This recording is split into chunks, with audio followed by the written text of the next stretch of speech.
Film की शुरुआत एक छोटे लड़के नबीन चंद्र दास से होती है, जो एक मिठाई की दुकान के बाहर झांक रहा होता है, जहां दुकानदार तरह तरह की मिठाइयां बना रहा होता है। उसी समय वह कुछ यात्रियों के एक समूह को गाना गाते हुए सुनता है। नबीन तुरंत उनके साथ जुड़ जाता है और उनके साथ गाने लगता है। जब उनका छोटा सा प्रदर्शन खत्म होता है तो यात्रियों के समूह का मुखिया नबीन से कुछ देने के लिए कहता है, जैसे बाकी लोगों ने दिया। लेकिन नबीन के पास कुछ नहीं होता तो वह एक तरफ जाता है, गीली मिट्टी का एक गोला बनाता है और उसे उस मुखिया को दे देता है। हैरानी की बात यह होती है कि मुखिया खुश हो जाता है और नबीन को आशीर्वाद देता है कि तू लोगों को खिलाने के लिए पैदा हुआ है। इसके बाद कहानी कई साल आगे बढ़ जाती है और अब नबीन एक जवान आदमी है जो अपने चाचा नितिन के घर एक पारिवारिक समूह के लिए खाना बना रहा होता है। क्योंकि नबीन के पिता की मृत्यु बहुत पहले हो चुकी होती है, इसलिए वह और उसकी माँ अपने चाचा के साथ ही रहते हैं। समारोह के दौरान नबीन एक विशेष व्यंजन बनाता है और लगभग सभी मेहमानों को वह बहुत पसंद आता है। वे नितिन से पूछते हैं कि इस स्वादिष्ट भोजन को किसने बनाया है और उस व्यक्ति से मिलकर उसे इनाम देना चाहते हैं। लेकिन चालाक चाचा किसी और को रसोईया बताकर उसका पूरा श्रेय उसे दे देते हैं। यह देखकर नबीन को बहुत गुस्सा आता है, लेकिन वह कुछ नहीं कह पाता और बस अपने चाचा को घूरता रहता है। समारोह के बाद जब नबीन अपने चाचा से इस बारे में बात करता है तो नितिन कहता है कि वह नहीं चाहता कि उसका भतीजा ऐसा व्यक्ति बने जो दूसरों के लिए खाना बनाता है। यह सुनकर नबीन जवाब देता है कि उसे खाना बनाना बहुत पसंद है और वह हलवाई बनने की सोच रहा है। लेकिन जैसे ही नितिन यह सुनता है वह गुस्से में कहता है कि उनके परिवार में कोई हलवाई नहीं बना है और यह एक नीच पेशा है।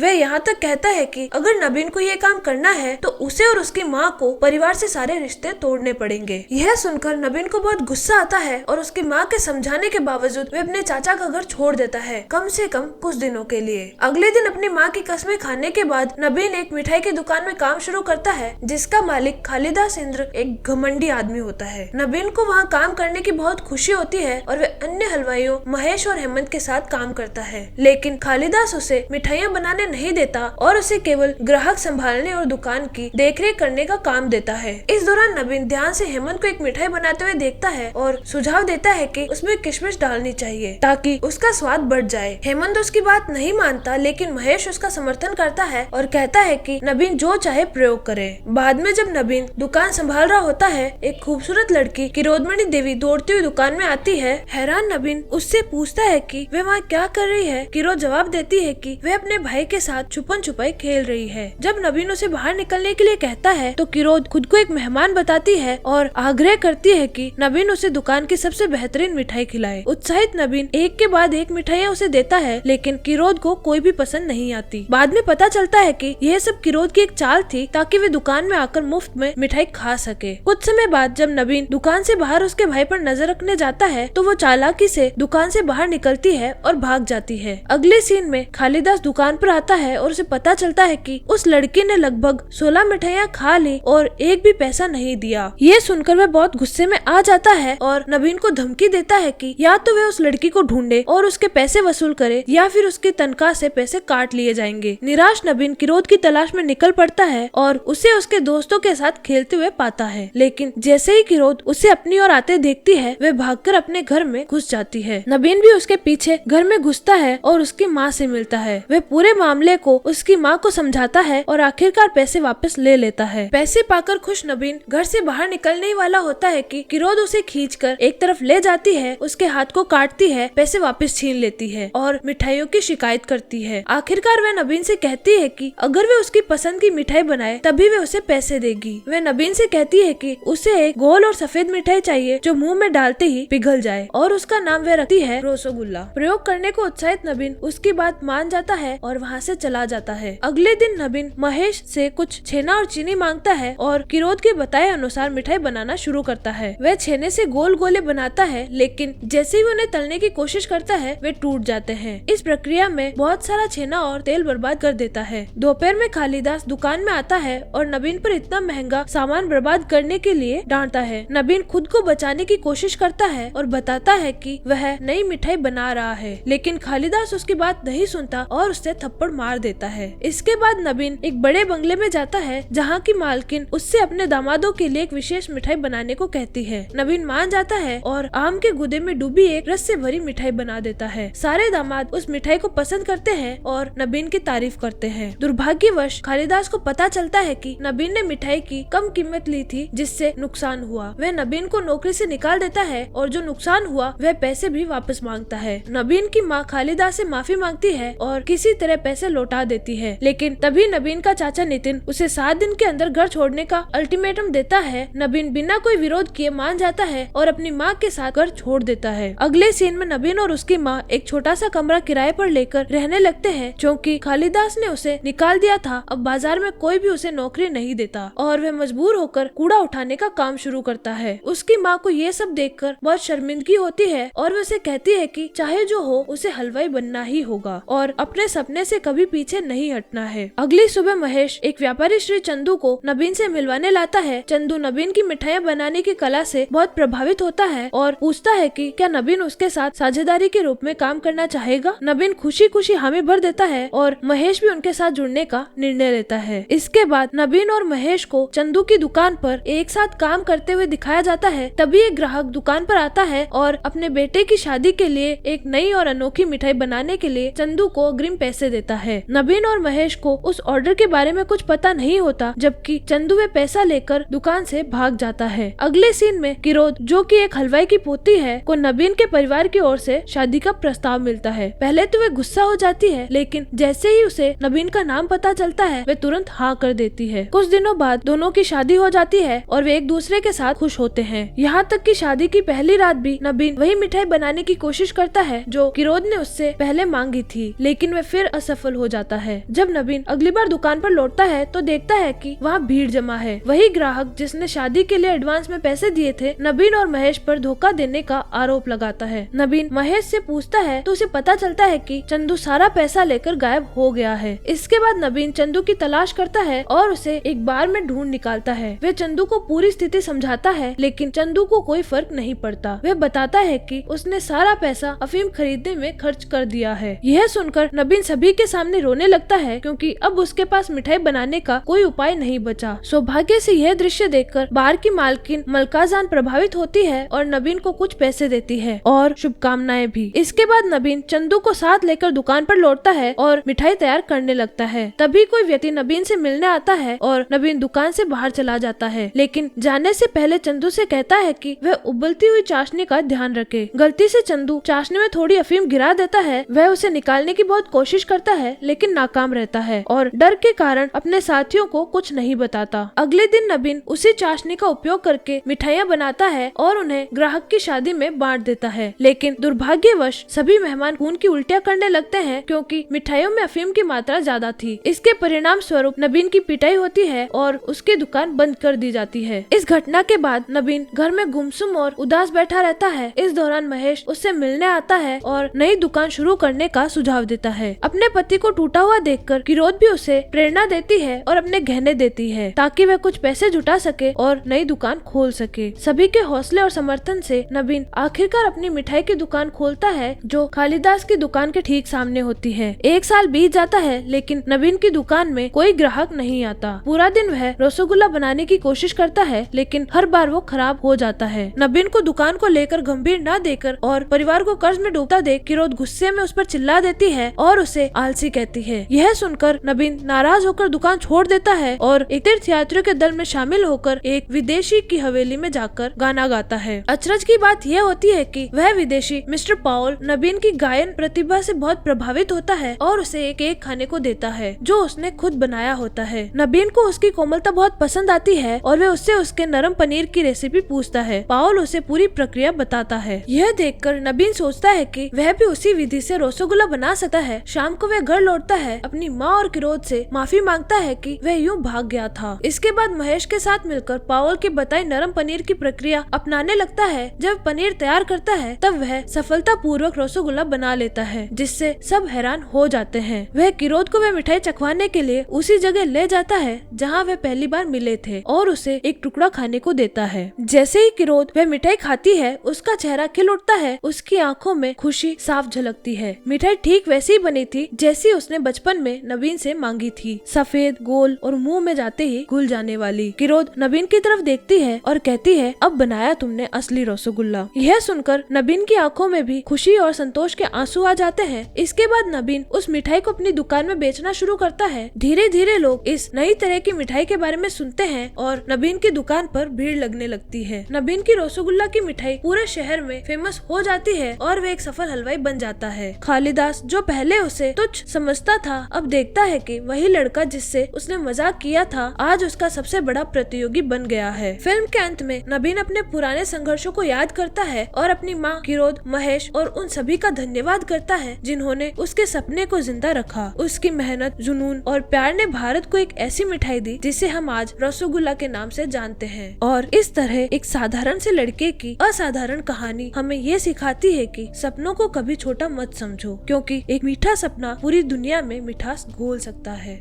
आज के लिए फिलहाल इतना ही। आपकी तरह मैं भी मायूस हूँ, लेकिन उम्मीद पर दुनिया कायम है। दिल दुखा है लेकिन टूटा तो नहीं है और उम्मीद का दामन छूटा तो नहीं।